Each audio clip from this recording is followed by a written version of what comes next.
Good afternoon, ladies and gentlemen. Welcome to our Grassroots Conservative Fringe meeting on British values. My name is Geoffrey Vero, and I will act as chairman and moderator of this meeting. I've been president of Michael Gove's Surrey Heath Conservative Association for about 6 years. I trained and qualified as a chartered accountant here in Birmingham in 1970 and have had a financial career. I've got one of my cousins here. I come from an established Midlands manufacturing background. My great-grandfather was a Warwickshire County Councillor and JP and actually stood as a prospective MP for Nuneaton in the 1892 election.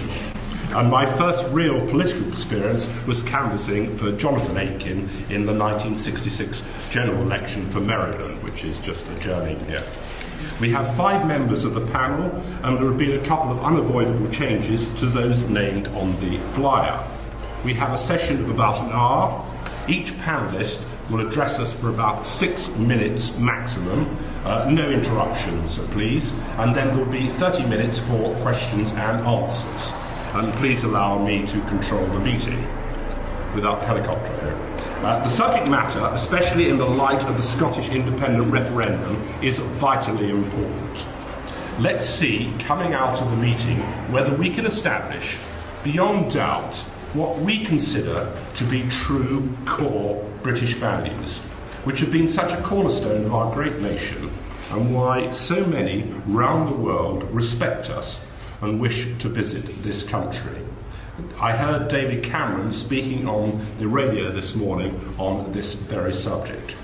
And now let's get into the panel session. And firstly, I would like to ask Dr. Patrick Sookhdeo, who is a PhD from London University and is the International Director of the Barnabas Fund, and also a British military analyst who has served in Iraq and Afghanistan. Patrick.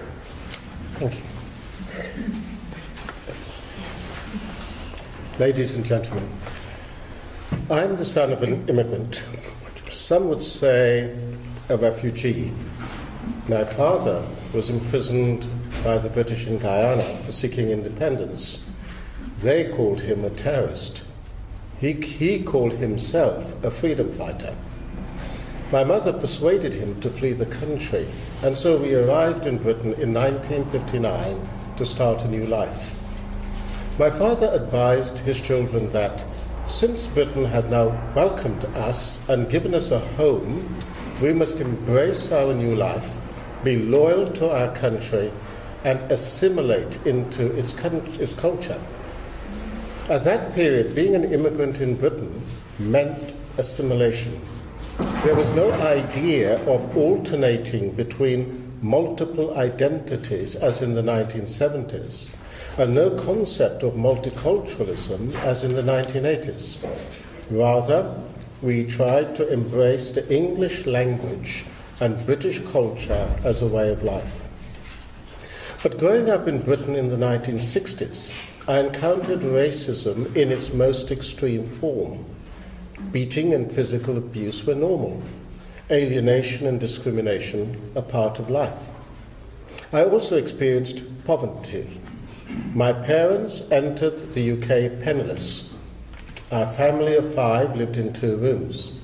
And my mother worked as well as my father, who did 2 jobs, day and night. His aim was to ensure that his children were provided for without having to seek help from the state or anyone else. He died of asbestosis at the age of 74. Later, when I left school, and by then without any exams, I discovered that the arrogance and prejudice that my family and I had experienced did not form the essence or ethos of British culture. I realized there were underlying principles that were just the opposite. I learned to distinguish between the bad behavior of some individuals and the good principles that underlay the culture of their society. What did I learn from the way my father brought me up about the British values that we were trying to embrace? The first was integrity. My father became the chairman of one of the largest ethnic community organisations in the UK. When he discovered that most of the members were on the take, he stood up at a meeting and said this was wrong. He said that Britain had welcomed everyone in, and so they should not steal from it, and therefore urged everyone to resign. When no one did, he resigned, took up his coat, hat and briefcase and walked out, never to return. My father saw integrity and honesty as essential values. But also, both he and my mother were very keen on welcoming strangers and often took in overseas students and others. The idea of compassion was central to their new life in the UK. I believe that a society should be based on 3 fundamental principles: freedom, justice, and virtue. Freedom presupposes the divine creation in which everyone is endowed with dignity and the rights of the individual. From this, all our freedoms are derived: freedom of conscience, freedom of speech, freedom to criticize, freedom to choose. This puts freedom at the very centre of our educational system, where children are taught to think for themselves.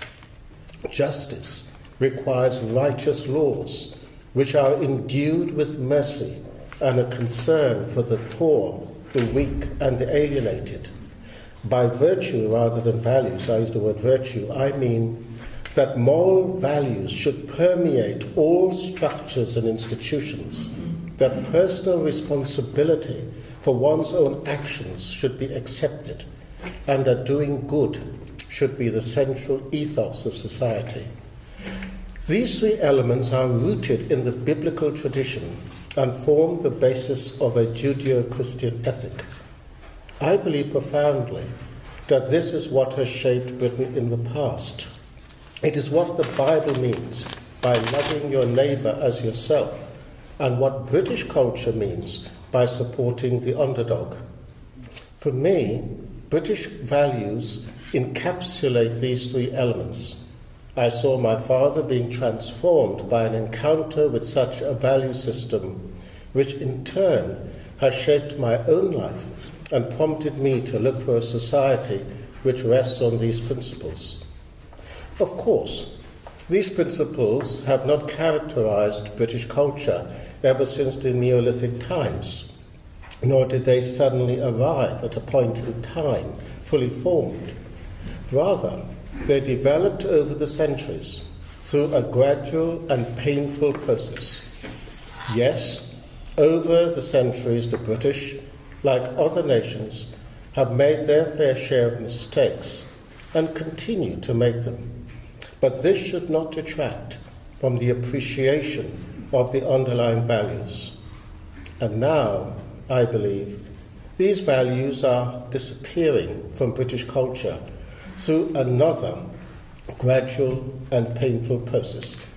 In my opinion, the UK has lost its way and must urgently recapture these values. But that can only be done by a rediscovery of Christian faith. Thank you. Thank you.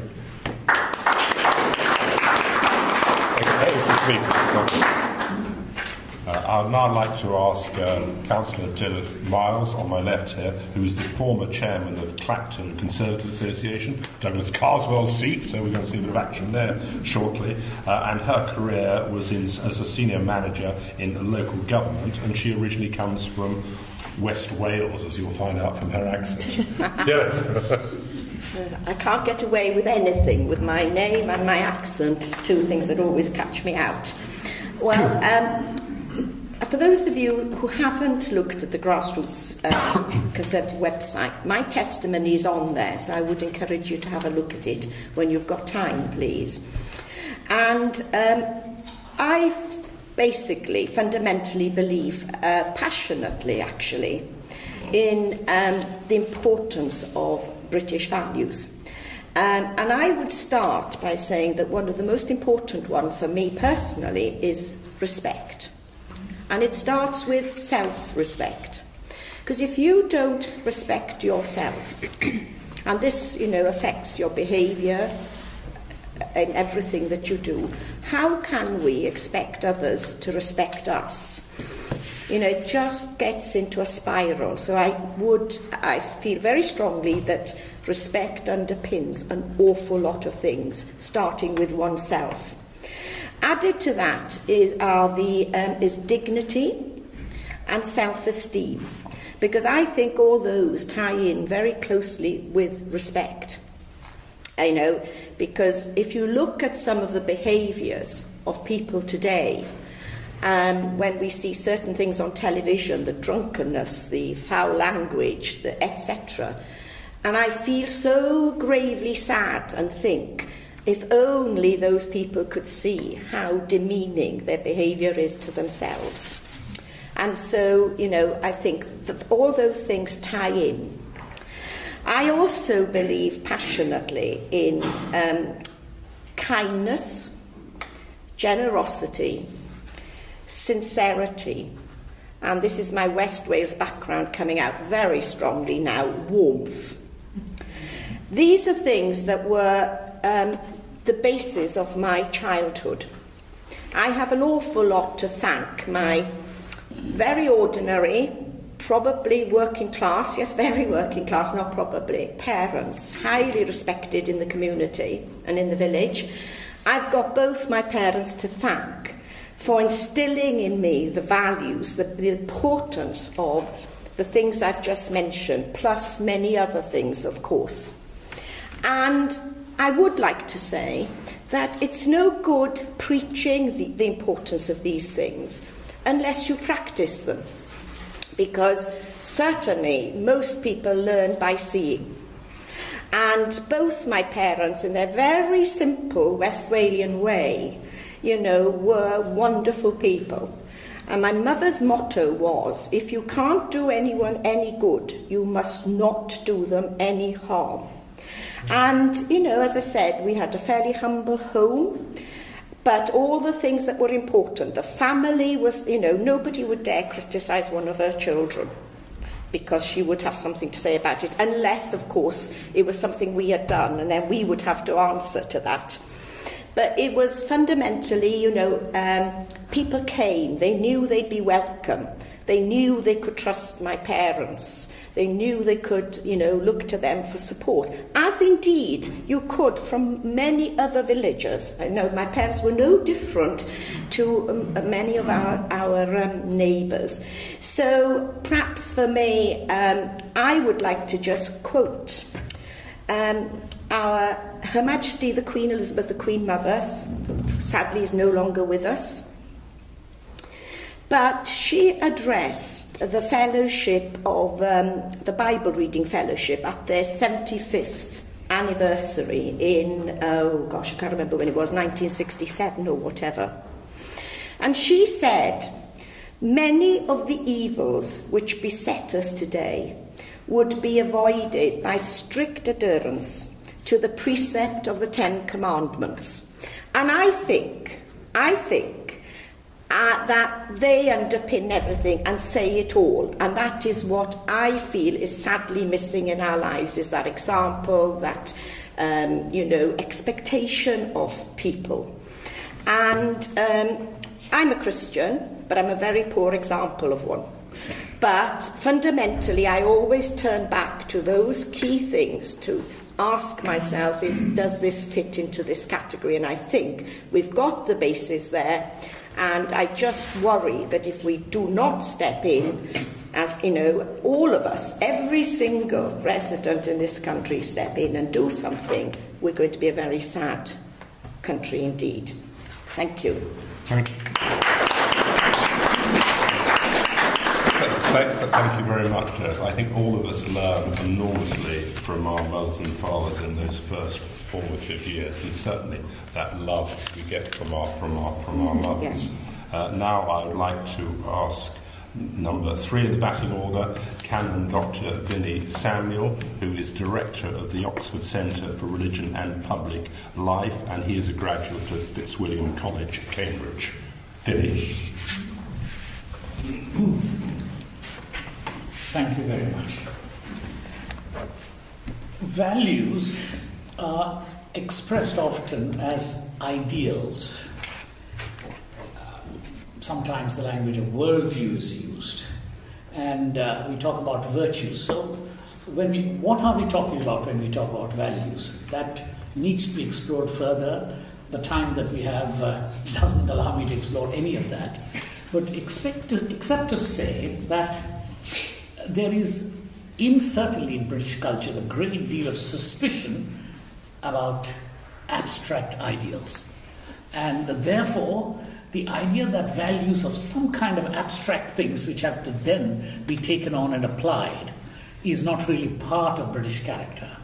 And I think we need to recognize that. So how do values get expressed? Values are expressed in character and in institutions. These are the two things. Values get expressed, are really seen in institutions and in personal character.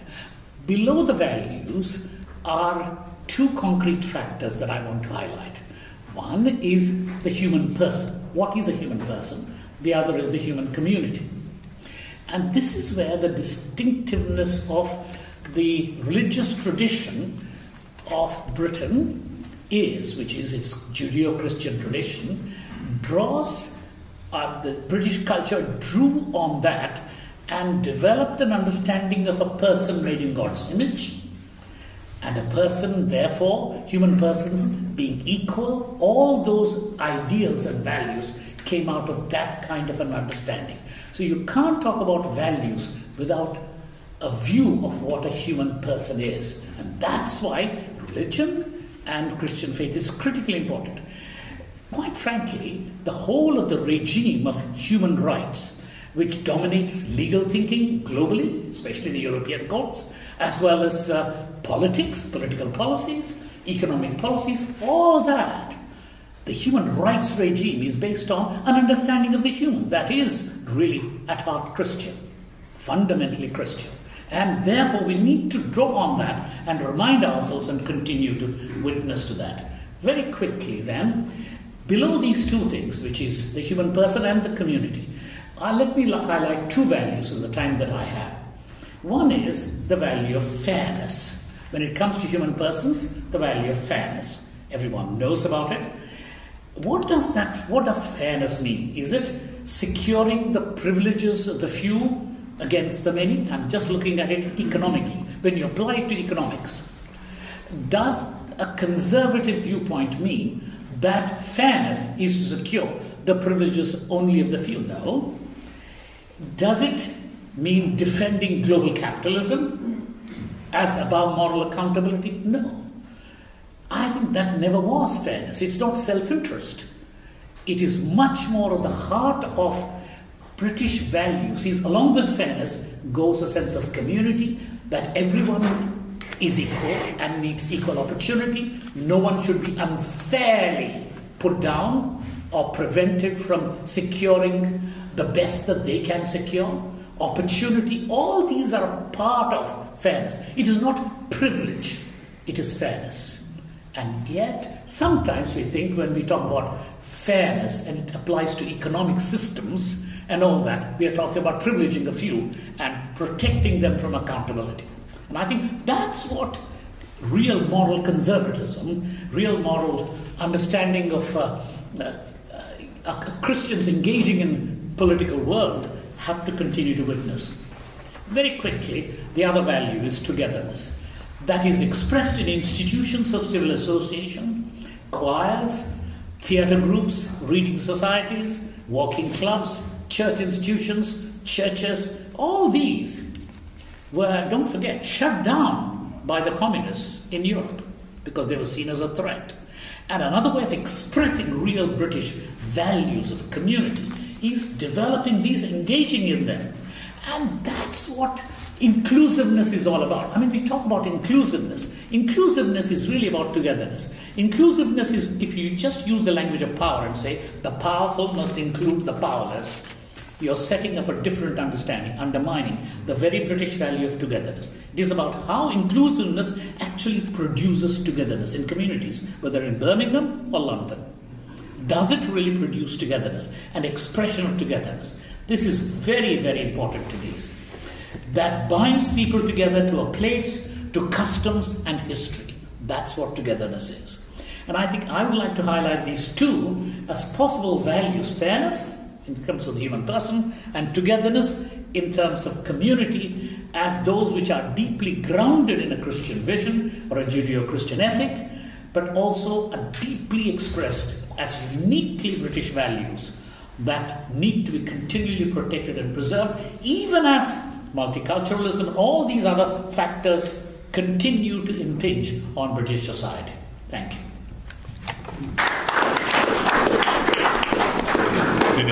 Thank you very much for that very insightful view on that. Our fourth speaker is Mary Douglas, on my right here. She's a member of the Salisbury Conservative Association. She's been a local councillor, a qualified piano teacher, and part of the Grassroots Conservative Committee. Mary.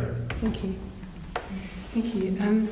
This discussion is very interesting, isn't it? That we're talking about British values at a time when there's global influences impinging on us. The Scottish independence also has had a part. Great Britain has a Christian heritage of many centuries, and my understanding of who we are is that it rests inextricably on that Christian heritage. But I think sometimes we don't really understand to what extent and why. And I just want to unpack this slightly. When I was thinking about British values, the first thing that occurred to me was that actually values, as listed on the back of our leaflet, they're sort of second order, and they need something underneath them to underpin them and to make them plausible and coherent. Why are these things precious to us? Why is that? And how can they remain so? And then the second thing that occurred to me was that actually values are about people. We're talking about, as has been said earlier, people in society, government, community, families. It's how we relate to each other. And so then why is a person valuable? Where does the value of a person come from? And the Christian response to that is unique. There is an understanding in Christianity that is found in no other religion. And it is that we are created in the image of God, has been said, but even more than that, that we are loved by God and we are valued by God. And He has shown that by not only coming as a person, as one of us, but also dying for us. And that is unique, and that gives a value which is inherent. God has value that it stops there. There's no question, why is God valuable? And it's because He is that we are. And it's because I am that I then realise that you are. And that is why the Christian foundation is so necessary for these values to make sense and to be sustainable. The second thing that a Christian understanding gives us is the absolute necessity of freedom of choice. One of the first things that God did, and some people would say it was a mistake. In fact, somebody in the street this morning argued that it was a mistake that we had freedom of choice. But He gave that to us, and He respects that to the extent that He allows us to bear the consequences of our choice. And that's called personal responsibility. But like any loving parent, He doesn't allow us to bear the consequences to our own destruction. He steps in before we do that. And that's like a loving parent, and that's called grace and mercy. And when you're talking about the welfare state or government or communities, both of those things come into play. The third thing I think is very interesting is the role of the government and the role of the church are very different. And my understanding is that it is the role of government to protect and ensure that freedom of choice. And it is the role of the church to introduce us, should we choose, to a relationship with God, which then enables us to show them, to understand our value, and then to give that value to others. The two are different, and if you combine them, then you end up with the Crusades, with ISIS. Dare I say, it's all a misunderstanding that it is possible to force to faith. That is not possible to do, and if you think it is, you end up in a big mess. So I think that the overarching thing that I have concluded from this is that actually British values are rooted in Christianity, and it's because of that that other people are free to believe whatsoever they choose. other religions can thrive here because we are rooted in Christianity. And if we continue to enjoy, if we are to continue to enjoy these values, it is essential that government respects Christianity and the church rebuilds it.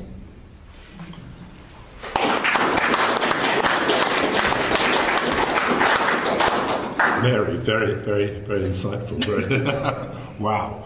Now, our final speaker, my goodness, we're going through quickly, is Mr. Ron Skelton. He is head teacher here in Broadway Academy, Birmingham.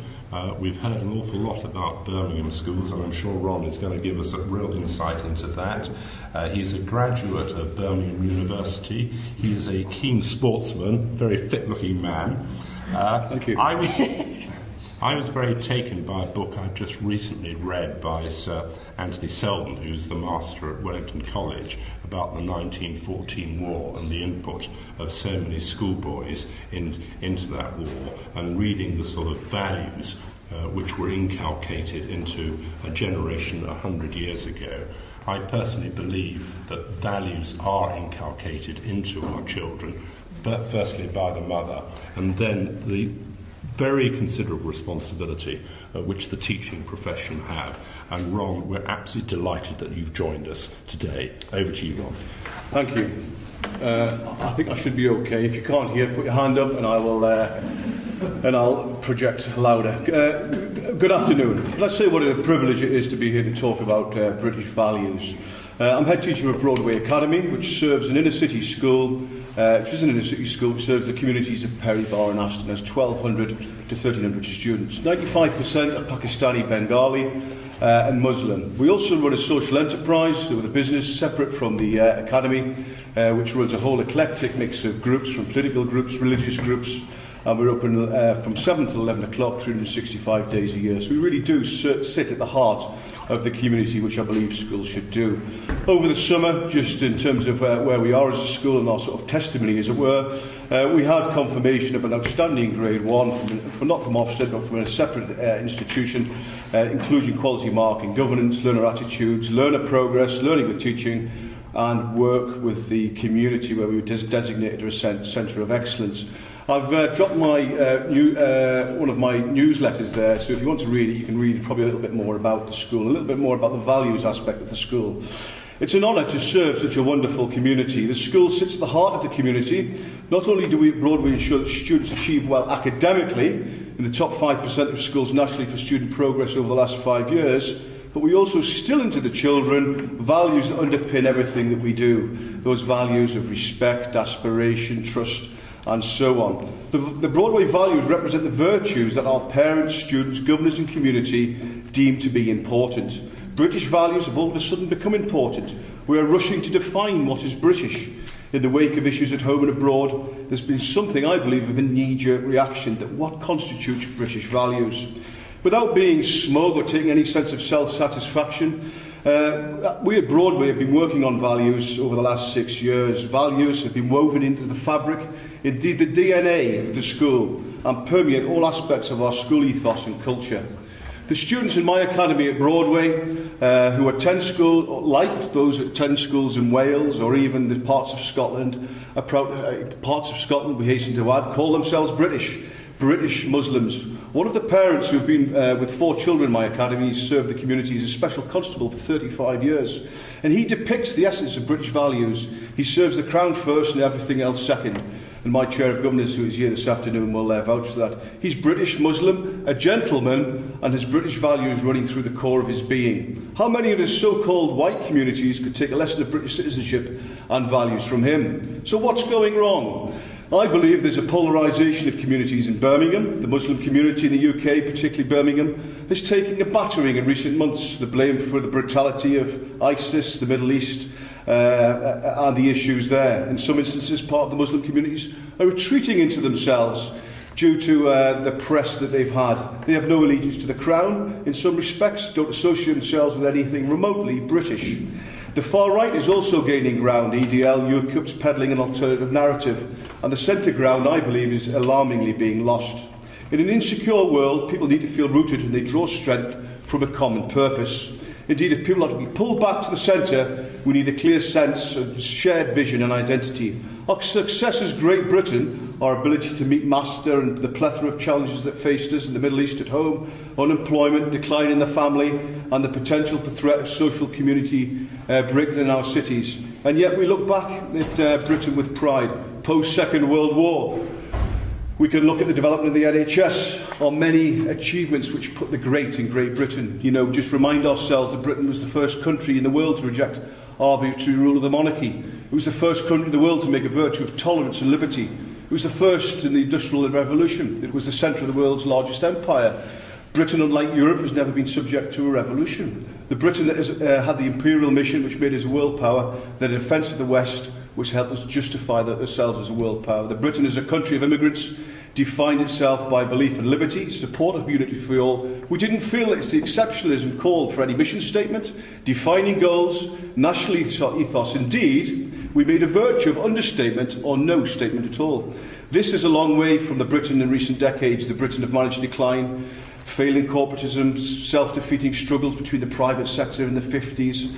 It was said in the 50s that we managed to decline, in the 60s we managed to decline, in the 70s we declined to manage. The threat to the Union, I believe, recently has brought us up sharply. There's still a great deal we can be proud of, our British values. There's still a greatness about the term Britain, and I believe its associated values. With the history of our nation flows from it a real sense of national pride and a strong pride in the values that we cherish. They're similar to the ideals that we signed up to at my academy at Broadway.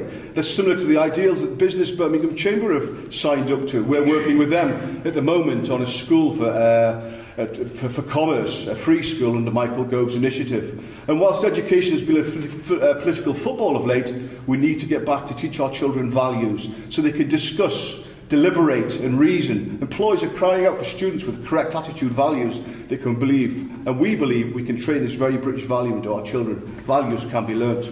The values we deem to be British are found in other countries. However, they're known particularly in Britain for our tolerance, our creativity, our outward looking, our liberty and our duty and sense of fair play.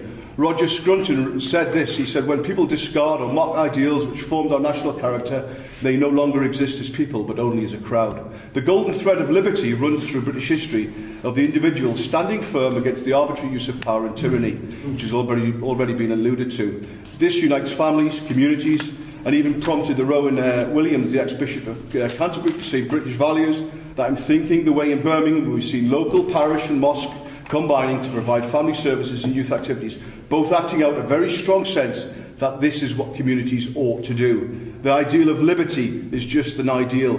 Yes, it's because of the human condition that we've often failed as individuals and as a nation to live up to this ideal, but nevertheless we should have this ideal. From a Christian and a church perspective, we need to be more Christian, more in keeping with the parable of the Good Samaritan that so many of us learned about in Sunday school. We need to extend the hand of friendship to our communities. We need to stop being so pious and Pharisaic. Indeed, again, in our glorious past, it was the great Anglican evangelical Robert Raikes in 1831 who was educating 1.25 million children, the gestation of our English education system, who was the key promoter of the Sunday school movement, where children, indeed British values, were taught. It's not coincidental that there was an absolute correlation between a reduction in crime when Sunday school attendance in Britain was its very highest. The right education with values that are grounded in a strong sense of duty, responsibility and fair play are, I believe, the cornerstone of British values. To pick up on this strand, British values have always been, I would venture to say, associated with the tradition of fair play. It's often associated with sports, but in essence it's widely accepted as the foundation for social order. Our leaders has often been too concerned with the media. Image is the new god. Leaders are more concerned with their reputation and image than standing up for what is right and wrong. A strong sense of fair play exists in most cases in our courts, innocent and proved guilty, forgiveness, and that most Christian of values, grace. British values are demonstrated and lived through a sense of fair play, a strong sense of duty, a rich tradition of voluntary organisations, local democracy and civil life. If we believe we're a Christian nation, we must put Christian ideals and values that personify Christian values at the heart of who we are and what we are as a nation. Have I got time for... Yes, you're so good. Let's have a bit more. Thank you. I'm just going to read a letter that I received, and I think there's some hope to be taken from this rather than being too despondent. I received this from a letter on the 3rd of September, and often as a head teacher you open letters which aren't very pleasant. This letter gave me more pleasure than anything else I've ever, in many ways, opened as a head teacher, and it says this, and it was from the president, the chairman of Bromsgrove Cricket Youth Section. And it was Bromsgrove Cricket Under-14 Cricket Tournament, and it was dated the 3rd of September 2014. And I'll finish with this. Dear Mr Skelton, during the above tournament held on Friday the 11th of July, your school won the 4th school tournament for the 2nd time running. However, this is not the reason for this letter. It is to bring your attention a matter of far more importance. During the final between your academy and Kingsley School of Redditch, I was one of the umpires appointed. I am pleased to inform you that I witnessed the most pleasing acts of sportsmanship that I've seen in my entire cricket career. One of Kingsley School's players was severely handicapped, having lost both his forearms. However, despite this disability, he batted, bowled and fielded with great determination and skill. Immediately this player came out to bat, your captain called all of his team around him and instructed his team to show respect. What then occurred was one of the most moving episodes I have witnessed in my entire cricket career, both as a qualified coach and umpire spanning nearly 50 years.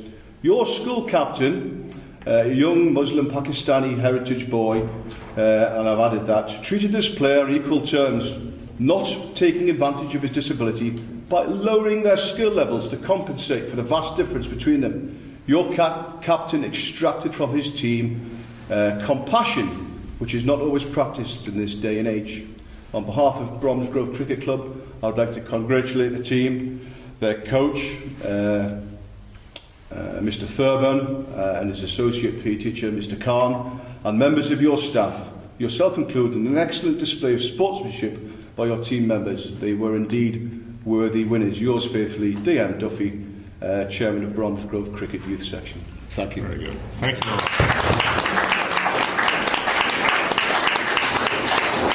Thank you, Ron. I think all of us, if we had children in your school, would be very grateful for you being the head teacher. I'd just like to quote, I read something at the weekend press, a quote from Lord Bell. Conservatism isn't about being selfish, it's being self-reliant, taking responsibility for yourself and your family, and being decent to others. I thought that rather sort of captured a lot of what we've been talking about today. We now have 20-25 minutes for questions and answers, and at the end, if anybody hasn't signed in, if they could please sign in.